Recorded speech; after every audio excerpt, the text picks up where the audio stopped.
네, 박근혜 대통령의 제3차 대국민 담화였습니다. 먼저 두 분께 총평을 좀 들어볼 텐데요. 먼저 장성호 교수님께 들어보도록 하겠습니다. 어떻게 보셨습니까? 세 번째 대국민 이제 사과 담화죠. 예. 여러 가지 다목적 포석이 담긴 대국민 사과로서 대통령의 정치적 카드 이런 것도 일단 들어 있다고 봅니다. 물론 여기에는 모든 것을 내려놓겠다.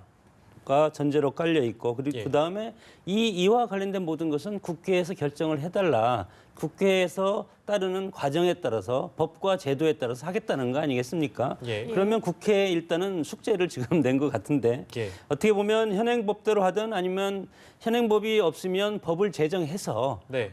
그것은 이제 개헌이죠. 이런 걸 통해서 대통령 임기 단축을 국회에서 만들어 오면 대통령 그 즉시 하야하겠다. 예. 이렇게 공을 국회로 넘겼는데 이것은 여러 가지가 있습니다. 일단 1차적으로는 국민의 어떤 촛불 민심에 대해서 예. 다시 한번 대통령은 하야하겠다는 뜻을 본인이 처음 이제 말했고 예. 두 번째는 지금 새누리당 비박계가 흔들리고 있지 않습니까? 그래서 탄핵에 관련한 일정 부분 영향을 끼칠 수밖에 없다. 그래서 그런 것을 하나 이제 포커스를 맞춘 것 같고, 그리고 세 번째는 야당한테 지금 요구한 겁니다. 이 국회의회 권력을 야당이 장악하고 있으니까 예. 국회의 권력을 장악하고 있는 야당이 내가 퇴임을 하게 되면 그런 절차를 법으로 만들어서 시행을 해달라.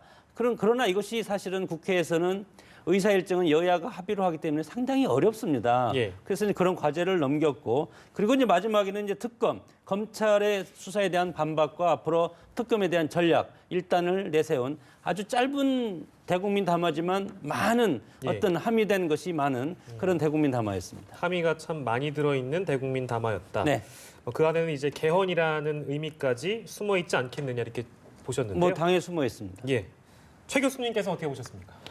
예상하기를 질서 있는 퇴진이 어떻게 담길 것인가가 이제 관심이었는데 예. 전 질서 있는 퇴진을 담은 것이 아니라고 생각을 합니다. 왜 그런 말씀을 드리냐 하면 질서 있는 퇴진이라는 것은요, 대통령 스스로가 결단을 해서 시한을 명시해야 됩니다.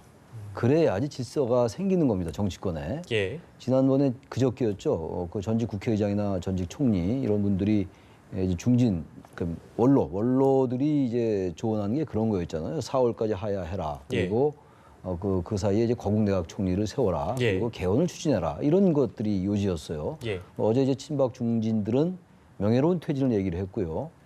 명예로운 퇴진이 됐건 질서 있는 퇴진이 됐건 그 시한을 못을 박을 때 그래야지 정치의 불가측성이 사라지는 거거든요. 예. 어느 정도 예측이 가능한 게 질서 있는 퇴진이거든요. 근데 지금 이제 법 절차와 일정을 국회가 밝혀주면 대통령께서 물러나겠다 이런 얘기를 했단 말이에요. 예. 그리고 임기 단축을 포함한 진퇴 문제를 국회가 맡기겠다. 그러니까 국회에다가 모든 걸 일임한 겁니다. 그리고 일단 내려놨다 이렇게 했으니까 1차나 2차 담화에 비해서는 내려놨다라는 표현을 명시적으로 썼으니까 그 자체는 의미는 있는 것 같아요. 예. 그런데 문제는 국회가 이런 절차나 일정을 합의하기가 사실상 어렵지 않겠는가. 지금 거국내각 총리도 결국은 못 세우지 않았습니까? 예. 이건 당위적으로 국회가 잘못했다 잘했다의 차원을 넘는 거죠. 국회가 전 그렇게 잘했다고 보지 않습니다, 야당이. 그럼에도 불구하고 이러한 상황 속에서 바꿔 말하면요, 법 절차와 일정을 밝히지 못하면 대통령에서 물러나지 않겠다는 얘기도 될 수 있는 거 아니겠어요? 반대로 얘기하면 그렇다는 말씀이시죠? 왜냐하면 조건부 퇴진이거든요. 이건 질서 있는 퇴진하고 좀 다른 게 아닌가라는 생각이 들어서 예. 이 부분은 일단 탄핵 시계가 바로 앞에 와 있는 거 아니에요? 탄핵을 30일 날 발의하고 1일 날 본회의 상정해서 2일 날 탄핵을 표결하겠다라는 게 현재 국회 분위기였어요. 예. 근데 지금 일단 새누리당 비박은 탄핵 동력을 상실할 수밖에 없죠. 탄핵 비박 벌써 내부에서 의견이 엇갈리고 있습니다. 예. 일단 이렇게 되니까 대통령이 내려놓겠다고 했고 국회가 일정과 어떤 절차를 합의하면 모든 걸 국회에 맡기겠다고 했는데 어떻게 탄핵을 진행하느냐라는 게 논리적으로 명분이 있는 얘기거든요. 예. 그러다 보니까 새누리당이 비박계는 당연히 의견이 엇갈릴 수밖에 없는 것이고 그래서 탄핵 동력이 상실되는 건데 예. 당연히 이건 제가 보일 때는 어쨌든 제가 전체적으로 말씀드렸는데 아무튼 탄핵을 피하기 위한 꼼수로밖에 비치지 않는다. 그리고 또 하나 문제는 대단히 복잡해질 거다 아마 전국이. 개헌 얘기까지 또 들어가 있어요 여기 지금. 예. 탄핵 일정도 불분명해졌고 국회가 사실은 국회 법 절차에서 할 수 있는 건 탄핵밖에 없는 거예요. 그래서 탄핵 얘기를 새누리당도 동의했던 거 아닙니까? 비박이. 예. 지금 국회가 절차 일정을 어떻게 밝힙니까? 국회가 대통령을 물러나게 하는 방법은 탄핵밖에 없어요. 그밖에 방법이 있나요? 우리나라 법상? 없잖아요. 근데 어떻게 국회가 절차 일정을 밝혀달라고 얘기합니까? 그건 아까 장 교수 말씀처럼 헌법을 개정해서 예. 부칙에다가 예. 현행 대통령은 임기를 단축한다는 게 있으면 가능해요. 그건 법을 새로 제정하는 거니까, 그것이 헌법을 즉 개정하는 개헌이다. 거니까. 네네. 그 얘기가 포함되어 있는 것 같긴 한데 그게 지금 사실은 권력 구조 문제도 있고 여러 가지가 지금 야권 내에서도 복잡하고 여야가 지금 개헌에 대해서 여러 가지 복잡하잖아요. 그러니까 그것도 합의를 해야 되는 거잖아요. 예. 그래서 전반적으로 이렇게 볼 때 이런 정치권의 불확실성이 대단히 증대했고 예. 국회는 상당히 이 짐을 떠맡기가 어려워진 거예요. 또 하나 문제는 또 하나 지금 말씀드리고 싶은 게 예. 국가를 위한 공적인 사업으로 믿고 추진했다라고 말씀을 하셨잖아요. 예. 개인 이익은 취하지 않았다. 맞는 말씀이에요. 개인 이익은 안 취했죠. 주변을 관리하지 못한 게 제 잘못이었다 이렇게 얘기했잖아요. 예. 그러니까 이거는 지금 국정농단이니 국기문란이 이런 여러 가지의 민심하고는 전혀 배치된 얘기죠. 그러니까 특별히 잘못한 게 없다는 얘기입니다. 그러니까. 예. 그렇기 때문에 그 연장선상에서 본다면은 정말 진정성 있는 사과로 받기가 어려운 거라고 저는 생각합니다. 그러니까 다시 한번 검찰 수사 내용을 부정한 거다. 그렇죠. 완전 왜냐하면 국가를 위한 공적인 사업이었는데 예. 어떤 특정 개인이 일탈했다. 그건 이미 담화에서 밝혔던 거 아닙니까? 그 논리의 연장이라는 것이고 대통령 스스로가 잘못했다기보다는 단지 관리를 잘못한 책임이 있다라고 말씀하시는 거잖아요. 예. 그렇다면 이 연장선 안에서 국회가 절차를 결정해 달라. 이거 전반적으로 이른바 촛불 민심, 굳이 전 촛불 민심이라고 얘기하고 싶지 않고 그냥 민심이다 민심. 민심과는 대단히 배치된다 이거는. 그래서 이 지금 탄핵 일정이 야당은 지금 계속 추진하겠다고 입장을 내지 않았습니까? 예. 근데 새누리당은 이제 비박에서 이 입장이 엇갈리고 있고 대단히 정치권이 꼬여갈 수밖에 없다라고 생각합니다. 예, 교수님께서는 이 질서 있는 퇴진이란 대통령 스스로가 결단을 하고 또 시점을 그렇죠. 정해야 하는데 그 공을 좀 국회로 넘긴 거거든요. 그렇다면 시간 끌기용이 아니냐. 사실 탄핵 국면으로 가는 것 같았는데 지금 정치권에서는 큰 혼란을 일으킬 것 같거든요. 민주주의는 원래 법과 제도, 절차에 따라서 하기 때문에 시간이 걸립니다. 예를 들어서 촛불 민심이 원하는 대통령이 하야를 원했을 때 권력의 진공 상태가 발생하는 거 아닙니까? 그래서 대통령 입장에서는 헌법적인 질서에 따라서 하겠다는 뜻이고 예. 오늘 얘기했던 것도 국회에 요구하는 것도 법대로 하라는 것은 탄핵을 진행해도 좋다는 거 아닙니까? 그래서 탄핵에서 헌법재판소에서 탄핵이 결정되면 하야하겠다. 그것도 하나 것이고 예. 또 하나는 개헌을 통해서 권력구조라든가 대통령 선거 그리고 이런 것들이 바뀌어지면 그거에 맞춰서 그 법대로 하겠다는 건데 오늘 첫 번째, 두 번째, 세 번째 대국민사가 다 공통적으로 하는 것이 예. 법적인 질서에 따라서 하는 것이지 하야는 하지 않겠다. 스스로 하야는 하지 않겠다는 거 아닙니까? 네. 거기에다가 우리 최 교수님 방금 말씀하셨지만 모든 것들이 본인은 어떤 이런 비리에 관여하지 않았다는 겁니다. 이것은 검찰 조사에는 응하지 않았지만 대국민 사과를 통해서 검찰에는 본인의 의견을 진술하지 않았지만 국민들한테 이것을 보고를 한 셈인데 네. 결국은 이 의혹은 의혹이고 검찰 조사를 나는 인정하지 않겠다. 예. 이것을 국민들한테 말씀드린 것 같고 그럼 이제 특검을 통해서는 반드시 조사를 해야 되겠죠. 예. 그래서 그런 절차가 있기 때문에 어차피 지금 여당과 야당 대통령을 만나면 그것은 반개혁이 되는 것입니다, 지금. 네. 그래서 이런 것들이 저는 상당히 보기 안 좋다. 물론 이게 서로 공중전만 하지 않습니까? 예. 대국민 담화를 왜 여의도에서 10분 거리에 있는 분들이 만나지 못하고 기자회견을 통해서 하든가 대국민 담화를 통해서 하든가 최고위원을 통해서 이렇게 국민들 상대로 공중전을 하는 것인가? 네. 서로 전쟁터에서 서로 대화를 하는데 대화를 해서 이거에 대한 합리적인 방안을 모색하는 자리도 필요하다고 봅니다. 네. 그 안정적 정권 이양 방안을 만들어주면 법과 절차에 따라 물러나겠다. 뭐 국회가 할 수 있는 일이 무엇이냐 이제 최창혁 교수께서 이렇게 말씀을 해주셔서 개헌에 대한 그 숨어 있는 의미 중에 이제 개헌이 있다고는 이제 앞서 두 분 다 짚어주셨잖아요. 네. 그러면 과연 그러니까 지금 상황은 국회에서 야당은 탄핵 일정을 그대로 유지하겠다는 거고 비박은 흔들리고 있지 않습니까? 그러면 두 가지인 것 같습니다. 그럼 이대로 탄핵을 추진해가지고 국회에서 통과 가능하냐? 아니면 그럼에도 불구하고 그대로 야 3당이 그냥 밀어붙일 것인가? 이 두 가지거든요. 지금 이제 이렇게 담화가 나온 상황에서 예. 탄핵에 비박이 참여 안 할 수도 있고 예. 참여하긴 할 겁니다 아마 참여해서 찬성표를 던지는 의원들 많이 있을 거예요. 비박. 지금 얘기 나온 거는 이 담화 전에 한 40명 정도가 탄핵에 찬성할 거다라는 얘기는 있었잖아요. 뭐 그건 뭐 뚜껑 열어봐야지 아는 거긴 합니다만. 근데 이런 이제 담화가 있었기 때문에 일단 대통령이 내려놓겠다고 얘기를 했고 네. 법 절차와 일정에 따라서 국회가 결정해달라라고 이제 주문을 한 거잖아요. 공을 떠넘긴 거 아닙니까? 네. 그렇다면 분명히 비박계에서 이탈표가 생길 거예요. 명분이 생긴 거죠, 말하자면. 네. 그렇다면 이게 지금 몇 표입니까? 지금 야당 표가 172표잖아요, 지금. 네. 김용태 의원 탈당했기 때문에. 그러니까 네. 28표가 필요해요. 아주 산술적으로 가장 단순하게. 네.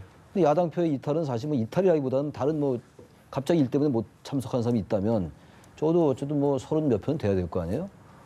근데 이런 담화 이후에 그것이 가능할까라고 장담하기 어려울 거고. 네. 그렇다고 지금 이 상황 속에서 야당이 탄핵을 중단할 수가 도저히 없죠. 만약에 그렇게 되면 야당은 정말로 국민의 역풍에 직면할 겁니다. 예. 야당으로서는 외길이에요. 이제는 탄핵으로 갈 수밖에 없는 노릇이고 그렇게 발표했고 예. 그렇다면 이 부분은 법 절차에 따라서 하라고 했는데 제가 또 강조합니다만 대통령의 퇴진은 법 절차에 따라서 탄핵 이외엔 아무것도 없어요. 뭐가 있습니까?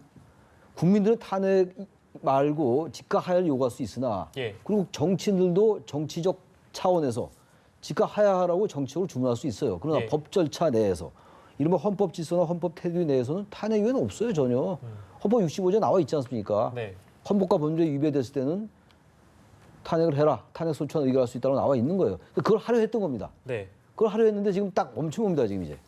음. 이렇기 때문에 이거는 말이 좋아서 법 절차와 일정에 따라서 국회가 맡기는 건데 이 사퇴라는 건 뭐예요? 지금 정치적 해법이었는데 예.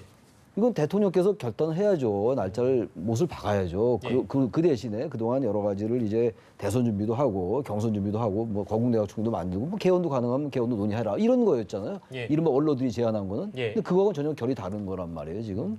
그렇다면 이 부분은 정치권이 굉장히 여러 가지 논란이 휩쓸릴 겁니다. 그렇게 휩싸이게 되면 예. 역시 정치권 특히 야당이 어마어마한 비판이 또 쏟아질 거예요. 야당 봐라 대통령께서 이렇게 남겼는데 너희들 못하고 있잖아요. 이게 완전히 그러니까 이 태블릿 PC가 공개된 게 10월 24일이었어요. 예. 그때로 완전히 돌아간 거예요. 원점으로. 시간이 예, 저는 어떤 면에서 볼 때 그래서 그런 생각을 가지고 이런 발표를 하셨는지 모르겠습니다만 예. 나름 대통령 진정성이 있다 하더라도요. 예.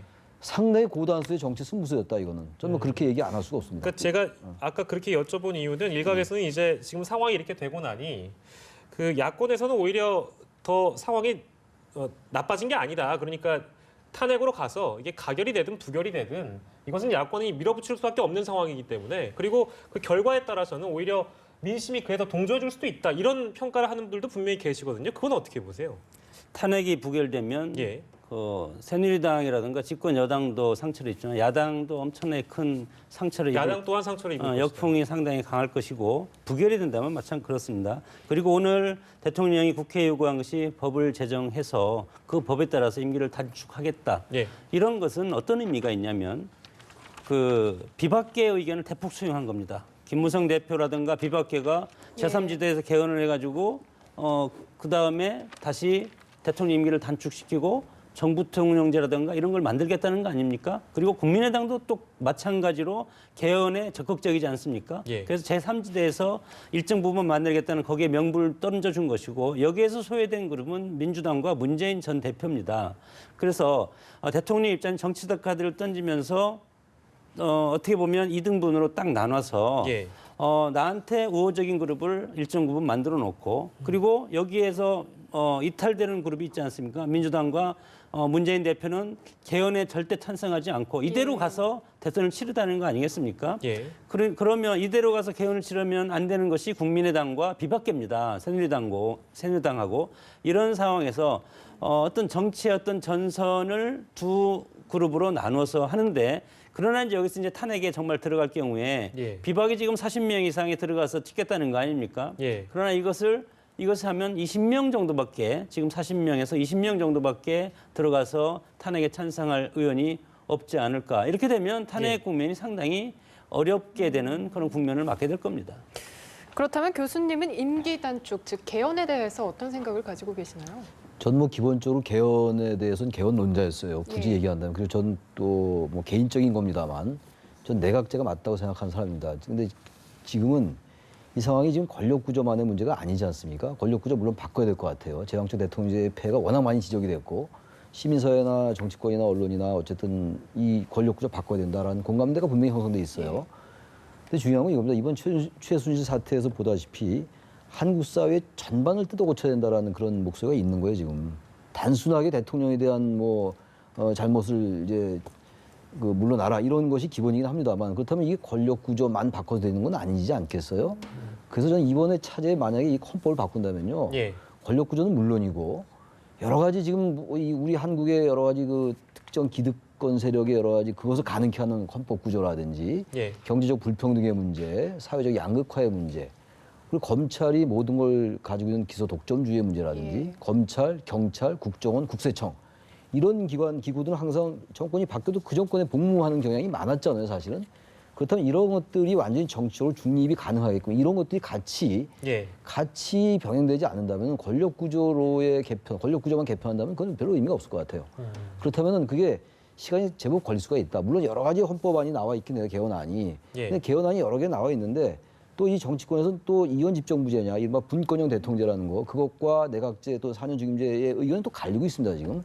국민들도 아직 일치된 견해는 없는 것이고요. 그래서 생각보다 개헌이 그렇게 쉽게 되기는 어렵다, 현재로서는. 그러나 개헌을 하긴 해야 되겠죠. 근데 탄핵, 개헌 이런 게 너무나 같이 얽혀있기 때문에 게다가 또 거궁대학 총리가 다시 등장했어요, 이제. 제가 아까 원점으로 돌아갔다고 그러지 않았습니까? 네. 완전히 탄핵 시기가 완전히 돌아간 거예요. 그렇다면 이게 과연 가능할까라는 의문을 제기하는 것이고 전 당이론적으로는 개헌하는 게 맞다고 봅니다. 오늘 근데 그 제3차 대국민 담화에서는 명시적으로 뭐 거국 중립 내각이라든지 이런 표현은 등장하지 않았습니다만 그 안에 또 포함되어 있다고 보시는 건가요? 전반적으로 보세요. 지금 대통령직이 오래 갈 수도 있는 거 아니에요. 국회가 여러 가지 논의가 필요하니까. 그러면 이게 계속 대통령직이 유지하면서 그 퇴진도 아니고 퇴진도 아닌 것도 아닌 이런 상태가 계속될 거 아니겠어요. 그리고 맨 처음에 나왔던 얘기가 뭡니까? 대통령이 일단 이선 후퇴해라. 그런 다음에 국회가 합의한 총리를 얘기했던 건데 대통령이 이선 후퇴라는 얘기는 안 하고 그냥 실질적인 통할만 보장해 주겠다 그러니까 내각 총리에게. 그래서 그것을 야권이 거부했던 거잖아요. 다시 그 상태로 딱 돌아간 겁니다, 지금. 논의가 굉장히 이제 지연된 거죠. 그러니까 대통령은 예를 들어서 아까 지금 임기단축 개헌 말씀하셨잖아요. 그럼 임기단축 개헌하려면 어떻게 해야 됩니까? 개헌은 국민투표를 거쳐야 돼요. 국회 의결만 끝나는 게 아니잖아요.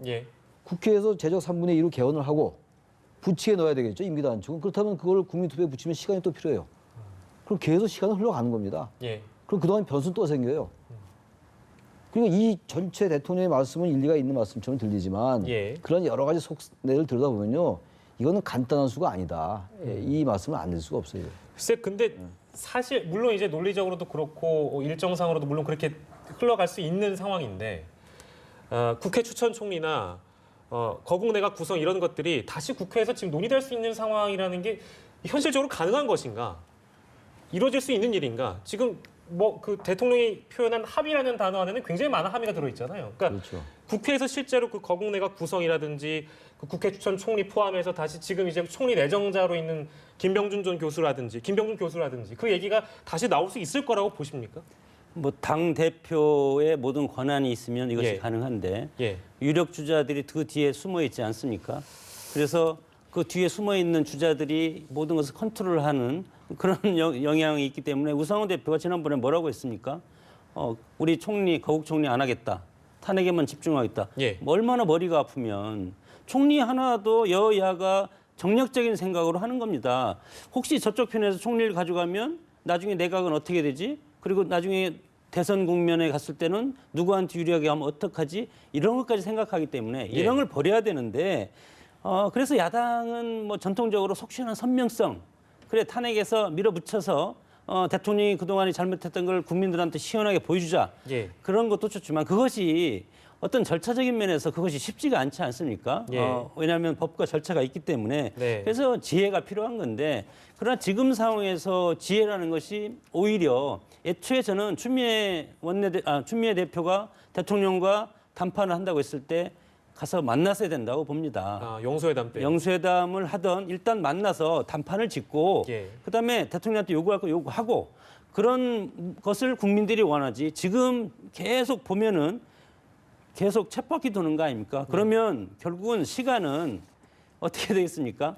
국민들은 점점 이 사안에 대해서 지루해지고 실증나고 짜증나고 그렇게 될 가능성이 상당히 많은 거 아닙니까?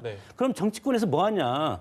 대통령이 저렇게 내려오겠다고 했는데 왜 너희들은 합의도 안 하고 대통령이 말을 왜 안 듣냐. 네. 이렇게 또 나올 가능성도 있지 않습니까? 예. 그런 상황에서 정치권 전체로 이 촛불이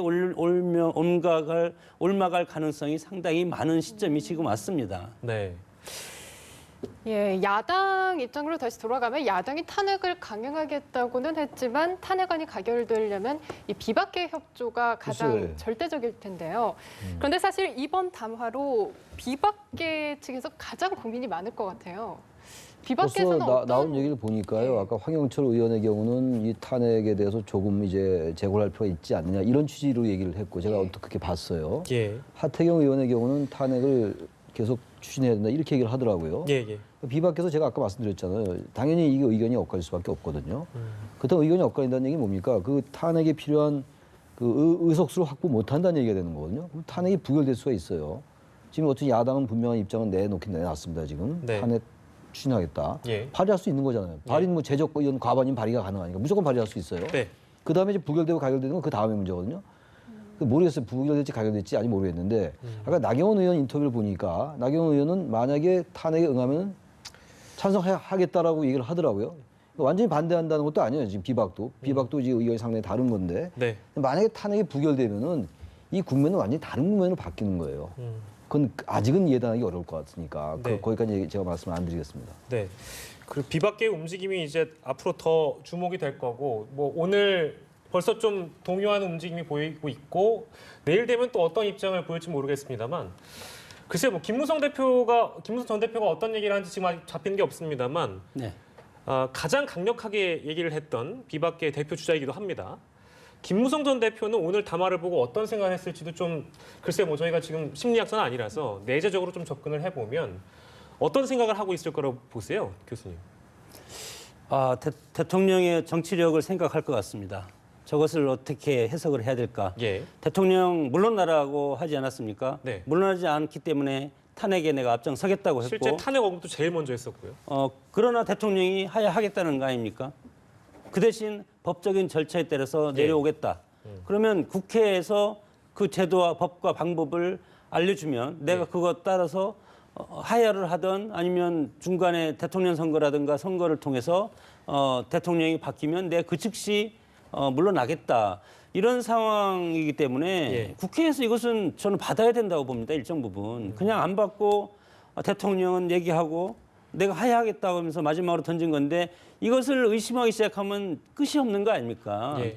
서로 대화도 하면서 합리적인 방안을 하고 임기 단축을 하겠다고 하니까 또 국회나 야당에서 원하는 것이 임기 단축 아닙니까? 애초에 이선 후퇴했다가 그다음에 또 뭐 해서 명예로운 그런 후퇴 뭐 예. 이런 것들 여러 가지 그런 뭐 단어를 계속 동원을 했는데 국회에서도 이걸 그냥 무시할 수는 없을 겁니다. 예. 이거에 대해서 여야당 대표라든가 원내대표가 만나서 예. 그러면 슬기로운 어떤 방법이 무엇이 있는가? 네. 뭐 탄핵은 탄핵대로 추진을 하되 예. 그러나 지금 탄핵의 이런 어떤 그 드라이브가 일순 지금 멈춰 있습니다. 제가 보기에는. 그래서 무작정 추진해서 탄핵이 부결되면 그 주도 세력이 상당히 또 예. 내부적인 갈등에 휩싸일 가능성도 있지 않겠습니까?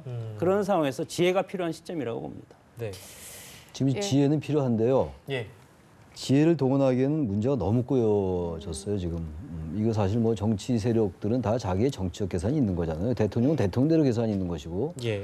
문재인 전 대표 계산이 있어요. 예. 그리고 뭐 야권 주자들은 야권 주자 나름의 다 계산이 있지 않겠어요. 그런데 지금 벌써 아까 지금 자막에 보니까 뭐 서청원 의원이 네. 뭐 탄핵 일정 제고해야 된다 이런 얘기가 예, 설득력이 떨어진다고 설득력이 떨어진다고 얘기했죠. 예.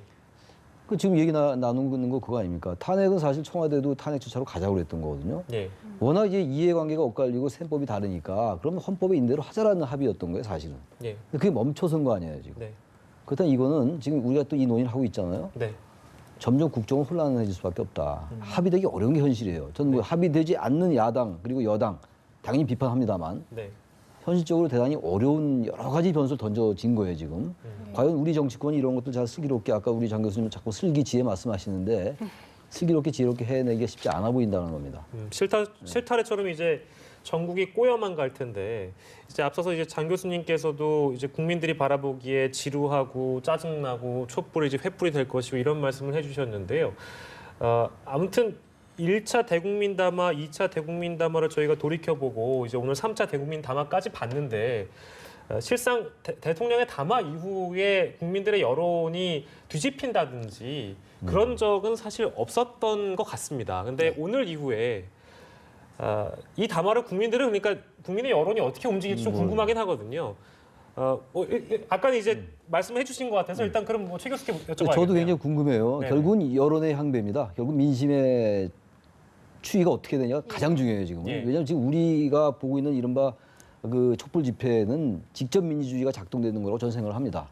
그 단순하게 무슨 뭐 광장에서 목소리라고만 폄하하는 게 아니라 완전히 그 민주주의의 모습 그 자체예요 지금. 예. 그러니까 지금 현재 이런 대통령의 담화를 국민들이 긍정적으로 받아들이면 이건 대통령 뜻대로 해야 되는 것이고 국회가 정말 어떻게든 해결책을 도출해내야 되는데 글쎄 모르긴 모르겠습니다만 저는 대통령 이런 오늘 담화로 해서 국민들의 민심은 더욱더 촛불 민심은 더 거세질 확률이 높아 보여요. 지금. 예.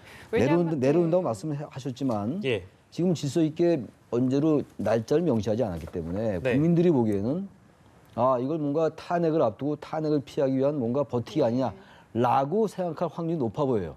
그래서 저는 오히려 민심이 더 역풍을 맞을 가능성이 높아 보인다. 일단 뭐 지켜봐야 될 것 같습니다. 잠깐만요, 교수님. 근데 그 아까 제가 처음에 이제 모두 발언하실 때 여쭤보려고 했던 게 지금 생각이 났는데, 그러니까 단도직입적으로 대통령이 시한을 못 박지 않은 이유는 그럼 뭐라고 보시는 겁니까? 탄핵 피하기라고 저는 생각합니다. 저는 꼼수라고 생각하고. 꼼수다. 제가 말씀드렸잖아요, 아까. 알겠습니다. 예, 거기에 국민들의 입장에서 볼 때는 오늘 박근혜 대통령이 사익이 없었다고 어떻게 보면 검찰 수사에 조금 반박을 한 게 아닌가 이 부분에 있어서 국민들의 분노를 조금 더 일으키지 않을까 싶거든요. 어떻게 보세요? 그 이제 제로섬이라고도 할 수 있는데 예. 무슨 말을 하던 지금은 뭐 성난 민심을 잠재울 수 있는 방법은 없습니다. 그래서 사법적인 절차라든가 국회에서 탄핵 절차라든가 이런 장면을 국민들이 보지 않으면 국민들의 어떤 이런 성난 민심을 가라앉힐 수 있겠습니까? 그러나 세 번에 걸쳐서 사죄를 하고 그리고 모든 것을 내려놓고 하야하겠다 오늘 발표를 했지 않았습니까?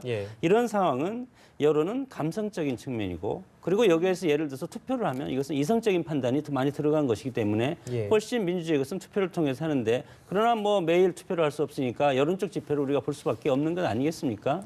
그런 상황에서 오늘 하야와 가까운 언급을 했다는 것은 일정 부분 여론적 반등은 있을 겁니다. 특정 지역이라는 특정 계층을 통해서. 그러나 그것은 대세는 아니고 아직까지는 뭐 일부분이라고 생각을 하고 그리고 검찰 조사와 관련해서 이것은 특검을 받을 때도 똑같은 반열의 말을 한다고 봅니다. 저는. 그래서 검찰 수사가 얘기한 것 지난번에 이영하 변호사가 얘기했던 소설 그런 반열에서 오늘 또 대통령이 언급이 있었던 것 같고 검찰 수사에 대한 어떻게 보면 공개적인 답변이라고 아까 제가 말씀을 드렸고 앞으로 특검 조사에 있어서도 나는 대통령으로서 국가의 아젠다인 창조 문화융성과 이런 걸 통해서 내가 원론적으로 얘기한 것이고 참모들과 기업들한테 출연금을 내는 것은 국가적인 차원에서 내라고 협조를 요청한 것이다. 통치권 차원에서 한 것이다. 이런 식으로 얘기하겠다는 것을 오늘 일단의 그런 모습을 밝혔다고 봅니다. 제가 하나 말씀드리고 싶은 게요. 이게 좀 과한 얘기일지 모르겠습니다만 이건 내각제가 아니잖아요. 우리나라는. 국회는 현재 대통령 권력을 어떻게 할 수가 없어요. 이건 권력 구조가 내각제 권력이 아니거든요. 선출 권력인 대통령입니다. 근데 국회가 뭘 의결했다고 그래가지고 탄핵을 제외하고는 내려갈 수 없습니다. 근데 지금 법과 절차 일정을 밝혀달라. 이건 내각제 국가에 국회할 때 할 수 있는 얘기예요. 전 대단히 이거는 이 법적으로도 논리 비약이 아닌가라는 생각도 좀 들어요. 그렇게 짚어주셨고요. 아까 이제 특검위가 잠깐 나와가지고요. 저희가 얘기하느라고 속보를 전해드리질 못했는데 야삼당 원내대표 회의에서 오늘 특검 후보자 추천을 하기로 했습니다. 합의를 한 것 같은데요. 대검 중앙수사부장을 지낸 박영수 변호사가 지금 나오고 있네요. 조승식 변호사는 대검 형사부장 출신이었고 대검 중앙수사부장을 지낸 박영수 변호사가 야3당의 합의를 통해 추천이 됐다는 소식을 지금 전해드리겠습니다. 자, 저희가요 그 조기 대선에 대한 또 개헌에 대한 얘기도 좀 더 해보도록 하겠습니다. 일단 탄핵이든 하야든 간에 조기 대선이 불가피해지는데 어제 이제 문재인 전 대표가 인터뷰하면서 좀 많은 부분들이 또 거론되고 있는 것 같아요. 이 언급은 글쎄 왜 했는지 또 저희가 분석해 봐야 되는데 조기 대선이 무리하다면 국민 공론에 맡기면 된다. 어떤 의미일까요, 교수님? 문재인 대표는 저는 조기 대선에 상당히 관심이 많은 것 같습니다. 네. 그러나 국민들 보기에는 그것이 권력적인 욕심으로 비춰질 가능성이 상당히 많기 때문에 네. 국민의 역풍, 국민이 권력에 대해서 오만하다는 것은 지금 박근혜 대통령 케이스를 보면 알 수 있지 않겠습니까? 하루아침에 바뀌는 겁니다. 그래서 민주당은 지금 이대로 끌고 가고 싶은 것이고 예. 개헌에 절대 반대하지 않겠습니까? 개헌 절대 안 된다고 예. 홍대 앞에서도 그렇게 말씀을 하셨는데 그런 차원에서 뭐 여론적 지표에 맡긴다는 것은 지금 여론이라는 것은 대통령의 즉각 하야와 조기 대선을 원하는 거 아닙니까 지금? 이것은 여론적인 지표라는 것은 어떤 국민들의 의견이 적극적으로 표시하는 그런 세력을 얘기하는 겁니다. 보이지 않는 다수의 국민들은 투표를 통해서 이것을 확인할 수밖에 없기 때문에 네. 그런 여론적인 동향을 얘기한다는 것은 지금 촛불 민심을 얘기한다고 봅니다. 네. 촛불 민심은 대통령이 즉각 하야하라 그런 뜻이다. 그래서 문재인 대표는 즉각 하야하면 바로 60일 내에 대선을 치러야 되지 않겠습니까? 예. 그래서 본인이 원하는 향후 가장 좋은 정치적 돌파 방법을 얘기했다고 봅니다. 네. 최 교수께서 어떻게 보세요? 혹시 어제 인터뷰는 보셨습니까? 뭐 기사로 많이 기사화되긴 했는데 그 발언들 자체가 굉장히 논리적으로 잘 이해가 안 간다 하는 지적도 좀 있어가지고 다시 한번 읽어드리면 조기 대선이 무리하다면 국민 공론에 맡기면 된다. 라는 얘기입니다. 저도 그 말은 선뜻 잘 이해가 안 가요. 조기 대선은 일단 대통령이 하야하면은 60일 이내에 치르는 게 조기 대선이고 네. 또 즉각 하야가 아니더라도 질서 있는 퇴진도 조기 대선이에요. 어차피 예, 예. 내년 12월에 그 12월보다 빨리 하면 무조건 조기 대선이거든요. 네네. 근데 어차피 조기 대선으로 갈 확률이 높아요. 그게 10월이 됐건 9월이 됐건 4월이 됐건 6월이 됐건 그런데 국민의 공론에 맡기겠다는 말은 그게 어떤 뜻인지 잘 모르겠어요. 저는 솔직히. 예. 국회에서 논의하는 것도 아니고 조기 대선이 안 된다면 이렇게 해석할 수 있죠. 조기 대선이 안 된다는 얘기는 하야하지 않는다는 얘기잖아요. 대통령직이 오래 간다는 얘기잖아요. 박근혜 대통령직이 유지된다는 얘기니까 예. 그렇게 된다면 국민의 어쨌든 촛불의 압력에 의해서 그러한 상황이 올 것이다. 저는 그렇게 해석을 합니다. 일단. 좀 더 조심스럽게 표현했기 때문에 이런 워딩이 나온 걸까요? 그렇겠죠. 네. 예, 사실 일각에서는 본인이 지지율 1위를 달리고 있기 때문에 사실 문재인 전 대표 입장에서는 좀 유리한 질문이었는데 그렇게 강경한 입장을 내놓지 않고 조금 조심스럽게 말을 한 것이 아니냐 이런 목소리도 나오고 있거든요. 어떻게 보시나요? 근데 조심스럽게 한다고 해도 지금 워딩이 상당히 강한 워딩이 몇 번 있었습니다. 애초에 대통령 탈당하라. 예. 그리고 거국내각 구성해라. 이런 것부터 해서 사실은 뭐 차기 대권 주자는 헌법적인 정신에 사실 투철해야 되는 거 아닙니까? 예. 특히 이제 민주당 대선 후보가 될 가능성이 가장 큰 분이기 때문에 어떻게 보면 내년 대선에 가장 가까이 가 있는 거 아닙니까? 그래서 이것은 수성하는 것이 공격하는 것보다 훨씬 어려운 겁니다, 지금. 예. 그래서 아직 대선이 정상적으로 가면 1년 정도 더 남았기 때문에 예. 그동안에 여러 가지 변수가 지금 일주일에도 몇 번씩 지금 터지고 있지 않습니까? 예. 이런 것을 끝까지 케어해서 관리하려면, 롱런하려면 정말 이 워딩이라든가 말에 대해서 대선을 놓고 그 역수로 추적해서 아주 차분하고 논리 있는 그런 접근 방법이 필요하다고 봅니다. 그렇지 네. 않으면 대안 세력으로 국민들이 인정하지 않을 것이고 이렇게 정치가 혼란스러우면 국민들은 새로운 인물을 찾을 가능성이 상당히 많다는 겁니다. 네, 제3차 대국민 담화 이후에 앞으로의 또 향후 전국 전망도 해주셨고 담화의 의미까지 저희가 분석을 해봤습니다. 오늘 두 분 모시고 말씀 나눠봤는데요. 최창열 용인대 교수, 장성호 건국대 교수와 함께했습니다. 두 분 고맙습니다. 고맙습니다.